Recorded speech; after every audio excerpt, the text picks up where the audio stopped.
नमस्कार, मैं संजू सांगवान आप सभी का हिंदी शिक्षा जगत में स्वागत करती हूँ। तो बेटा आज का जो हमारा टॉपिक है वो है वाक्य विचार।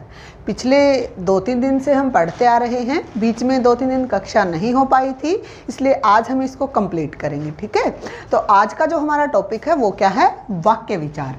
हमने बेटा वाक्य के अंग को पढ़ा, तत्वों को जाना। ठीक है, आज हम जानेंगे वाक्य कितने प्रकार का होता है। एग्जाम में जो क्वेश्चन पूछा जाता है वो आपसे सीधे सीधे भी पूछ लिया जाता है। तो सीधे सीधे जो क्वेश्चन किया जाता है वो कैसा क्वेश्चन होता है बेटा? आपसे पूछा जाता है अर्थ के आधार पर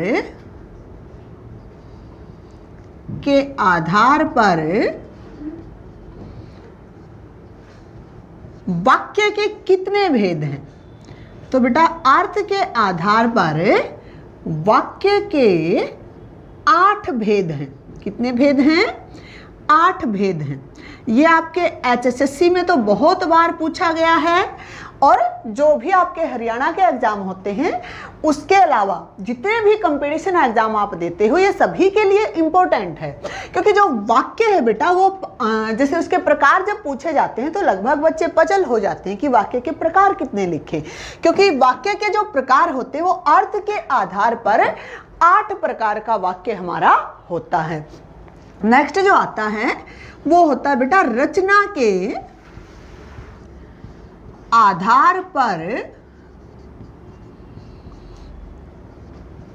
वाक्य के भेद। ठीक है, तो बेटा रचना के आधार पर जब पूछा जाए तो आप कितने बताओगे? रचना के आधार पर वाक्य के जो भेद हैं वो कितने हैं? 3 हैं। ठीक है, आपको सबसे पहले क्या करना है? क्वेश्चन को पढ़ना है बड़े ही ध्यान से। यदि वो अर्थ के आधार पर पूछता है तो वाक्य 8 प्रकार का होता है, और यदि वो रचना के आधार पर पूछता है तो वाक्य हमारा 3 प्रकार का होता है। तो आपको ये ध्यान में रख के चलना है। सबसे पहले हम करते हैं रचना के आधार पर। देखो, जो अर्थ के आधार पर होते हैं उनको आप नाम से भी पहचान लेते हो कि किस प्रकार से बांटे जाते हैं, परंतु जो रचना के आधार पर हैं उसमें वो जब आपको वाक्य देता है तब आप पजल हो जाते हो। तो वो हमने कैसे करने हैं? सबसे पहले है कौन से होते हैं? सरल वाक्य, दूसरा है हमारा संयुक्त वाक्य,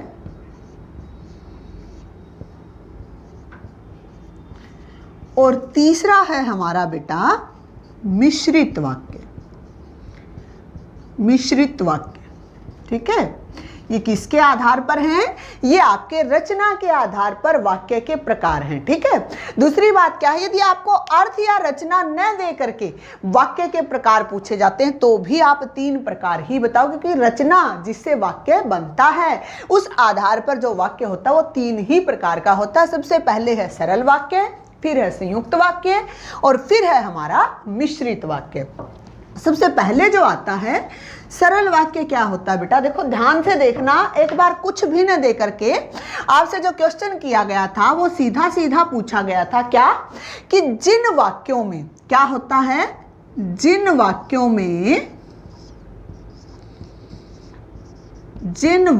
में एक उद्देश्य, क्या? एक उद्देश्य और एक विधेय होता है। विधेय होता है, उन्हें सरल वाक्य कहते हैं। सरल वाक्य कहते हैं। अब आप कहोगे कि मैडम परिभाषा क्यों लिख रहे हो? तो बेटा यहाँ पे परिभाषा लिखना जरूरी है। देखो क्यों? यहाँ पर जब आपसे क्वेश्चन पूछा गया था तो सीधा सा क्वेश्चन क्या था कि जिन वाक्यों में एक उद्देश्य और एक विधेय होता है वो कौन से वाक्य होते हैं। ऑप्शन में आपका सरल वाक्य भी था, साधारण वाक्य या सरल वाक्य एक ही होता, उसको देख के आपको पजल नहीं होना है। दूसरा संयुक्त वाक्य, मिश्रित वाक्य या उपरोक्त सभी। तो बेटा वहां पर आपको क्या देखना है, जिन वाक्यों में एक उद्देश्य और एक विधेय होता है वो वाक्य हमारे क्या होते हैं, सरल वाक्य होते हैं। साधारण सा क्या है, देखो यहां पर कहा गीता पढ़ती है, तो ये क्या हो गया हमारा, सीधा सा एक वाक्य है, कंप्लीट वाक्य है, तो क्या हुआ, सरल वाक्य हुआ। इसी के साथ हम कहें राम पढ़कर सोता है।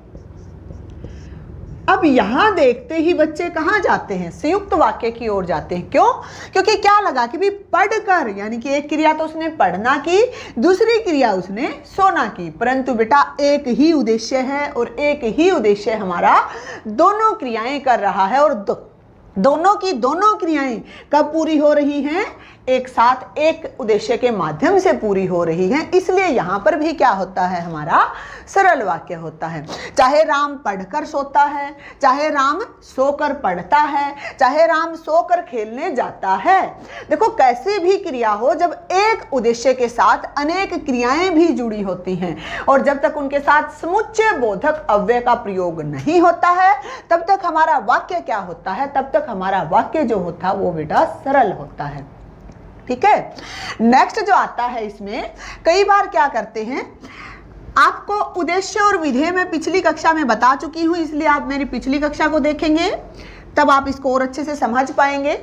देखो क्या होता है बेटा, यहां पर जब आपको वाक्य दिया जाता है, यहां पर कहें राम व श्याम पढ़ते हैं, ठीक है। अब तुम क्या करते हो, वह देखते ही, ये क्या लगा तुम्हें कि भी समुच्चय बोधक अव्यय आ गया, और मैडम ने तो बताया था कि समुच्चय बोधक अव्यय से जुड़ा होता है तो वो सरल वाक्य नहीं होता। परंतु जब तक बेटा क्या है कि कर्ता भी क्या है, एक से अधिक हो सकते हैं, परंतु उद्देश्य इनका एक ही है, क्या, पढ़ना। तो क्रिया ये एक ही कर रहे हैं, दो कर्ता होने के बावजूद भी यहाँ पर क्रिया एक हो रही है, इसलिए क्या होता है यहाँ पर बेटा सरल या साधारण वाक्य ही होता है। भले ही ऐसे जुड़े या फिर आपका कैसे जोड़ा जाए, राम व श्याम, इसकी जगह क्या कर दें, राम पढ़ व लिख रहा है। आप कहोगे कि मैडम ये तो फिर दो क्रियाएं हो गई। देखो पहले भी बताया है, चाहे वो जोड़ करके ना आए, क्या है कि क्रिया भले ही दो हो रही हैं, कार्यकर्ता एक ही कर रहा है, परंतु किसी भी क्या कि समान कार्य कर रहा है, एक कर्ता कार्य कर रहा है, इसलिए क्या है यहाँ पर सरल वाक्य है।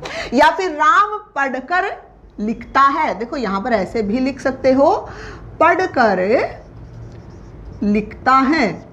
अब यहाँ क्या हो गया, यहाँ पर भी राम पढ़कर लिखता है, क्रिया तो दो ही हो रही हैं, परंतु वाक्य कौन सा होगा, सरल वाक्य होगा। तो बेटा 2 से 3 पहचान सरल वाक्य की हमारी होती है।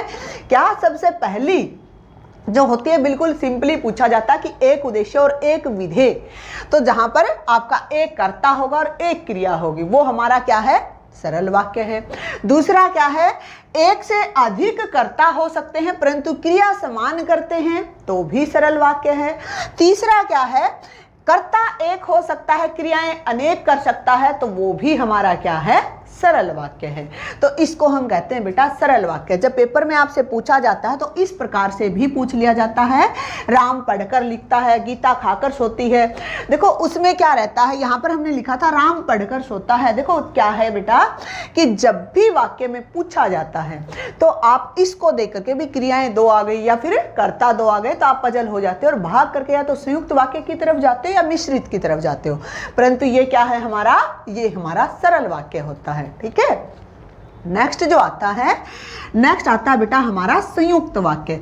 बड़े ही आसान है, यदि आपको ये एक बार समझ में आ जाते हैं तो किसी भी प्रकार से आपसे पूछा जाए। दूसरा जो पार्ट होता है वाक्य का वो होता है हमारा संयुक्त वाक्य। ठीक है, अब देखो संयुक्त वाक्य क्या होते हैं बेटा, परिभाषा नहीं रटनी है, सीधा सा एक चीज को ध्यान में रखना है कि संयुक्त वाक्य कौन से होते हैं, जिन वाक्यों में एक से अधिक सरल वाक्य, इस प्रकार जुड़े हों कि उनके बीच में समुच्चय बोधक अवयवों का प्रयोग किया जाए। देखो ध्यान देना, क्या कहा हमने, जिन वाक्यों में एक से अधिक सरल वाक्य इस प्रकार जुड़े हों कि उनके बीच में किसका, समुच्चय बोधक अवयवों का प्रयोग किया जाए। देखते हैं कैसे। देखो यहां पर हमने क्या कहा कि राम खेलता है, राम खेलता है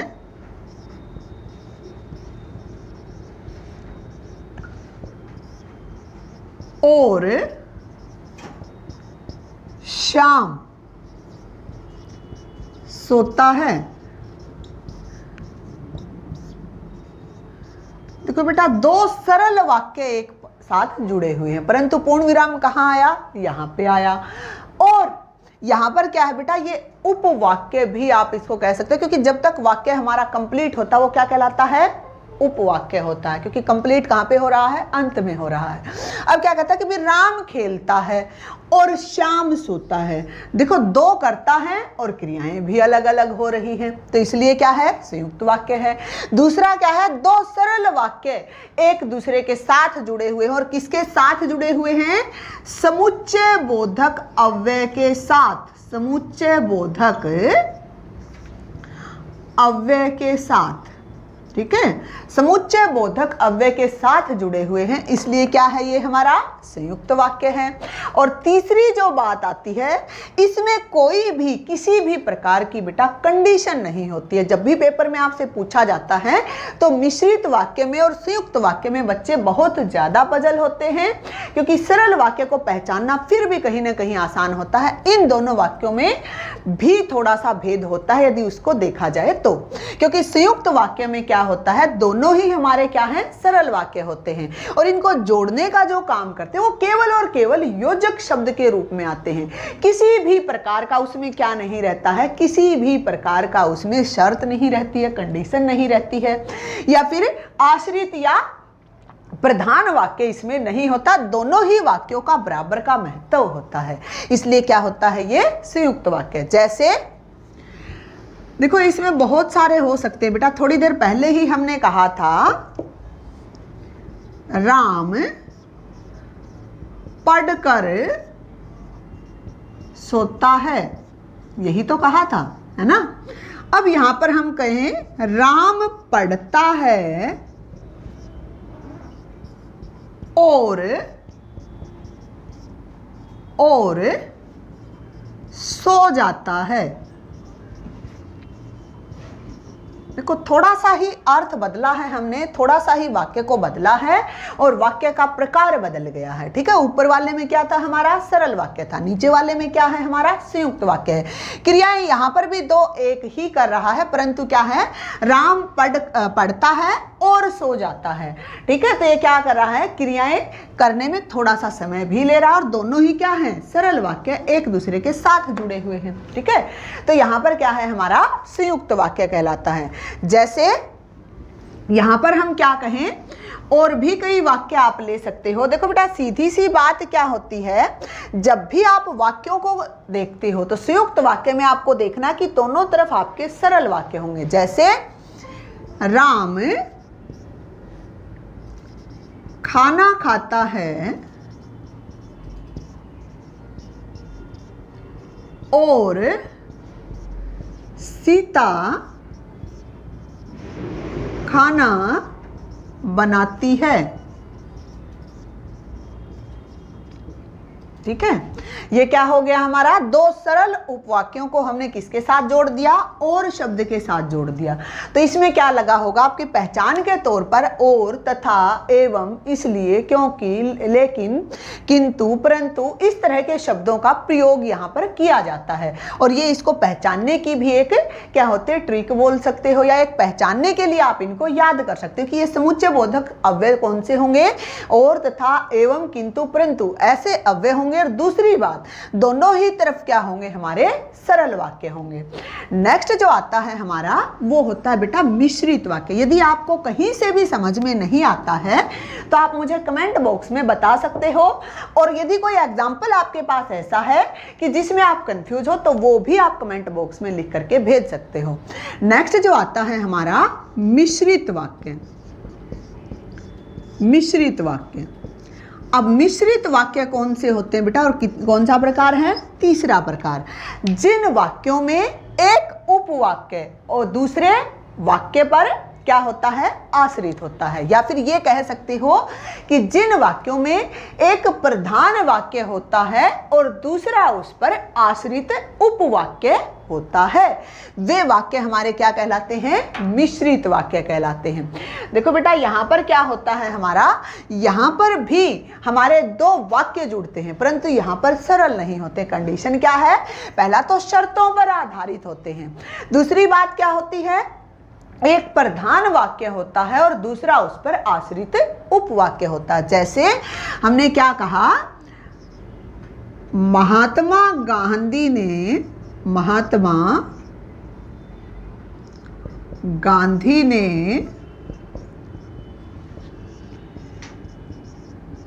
कहा है कि, महात्मा गांधी ने कहा है कि, क्या कहा है, सदा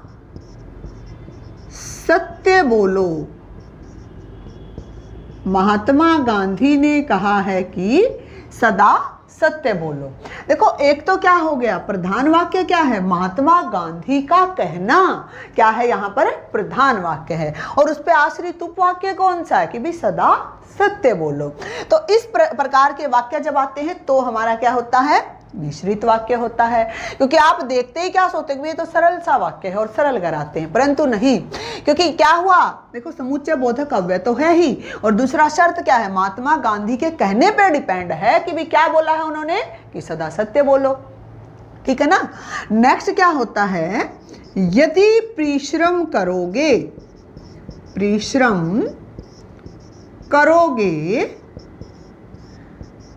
तो सफलता अवश्य मिलेगी।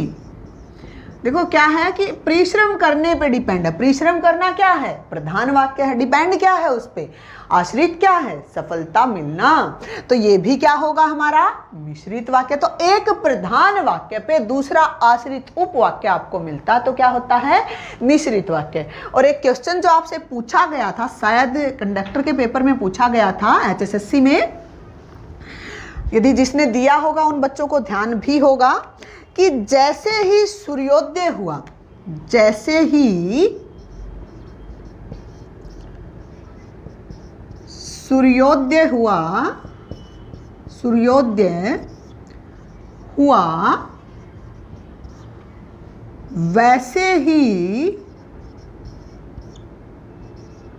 कुहासा जाता रहा, वैसे ही कुहासा जाता रहा। ये क्वेश्चन था, जैसे ही सूर्योदय हुआ वैसे ही कुहासा जाता रहा। पहली पहचान जो होती है बेटा कि इसमें क्या है, हमने पहले भी कहा एक प्रधान और दूसरा उस पर आश्रित होता है। प्रधान क्या है कि भी सूर्य का उदय होना प्रधान वाक्य है, क्योंकि जब सूर्य होता है ठंड के दिनों में तभी तो धुंध गायब होती है, कुहासा होती है, कोहरा या धुंध। तो बेटा यहाँ पर क्या है, कुहासा के जाने का किस पर निर्भर है, सूर्य के आने पर निर्भर है। तो इसलिए क्या होगा, पहला तो प्रधान, दूसरा उस पर आश्रित। दूसरी बात क्या है कि शर्तों पर जैसे ही और क्या है वैसे ही। तो इसमें किस तरह के शब्द मिलेंगे आपको जैसे, वैसे, जिसकी, उसकी, ठीक है, जहां, वहां, ज्यों, त्यों, इस तरह के शब्दों से मिलकर के जब वाक्य बनता है तो वहां भी क्या होता है, हमारा मिश्रित वाक्य होता है। सबसे पहली पहचान इसकी है बेटा, एक प्रधान है, दूसरा उस पर आश्रित है। दूसरी जो पहचान है वो क्या होती है, इसमें समुच्चय बोधक अव्यय लगे होते हैं जो क्या करते हैं, शर्तों पर आधारित हमें दिखाते हैं कि भाई यहाँ पर शर्त रखी गई है। और तीसरी जो पहचान होगी कि ये जब भी आता है तो जो वाक्य शुरू होता है उसमें शुरुआत में ही आपका क्या होता है, समुच्चय बोधक अव्यय लगा होता है। तो जैसे वैसे हो सकता है, जिसका उसका हो सकता है, जहां यहाँ हो सकता है, यदि तो हो सकता है, की हो सकता है, जो त्यों हो सकता है। ठीक है, तो इस तरह के शब्दों से जब वाक्य की शुरुआत होती है तो वो क्या होता है, हमारा मिश्रित वाक्य होता है। तो बेटा आज के लिए इतना ही, अगली कक्षा में फिर मिलेंगे।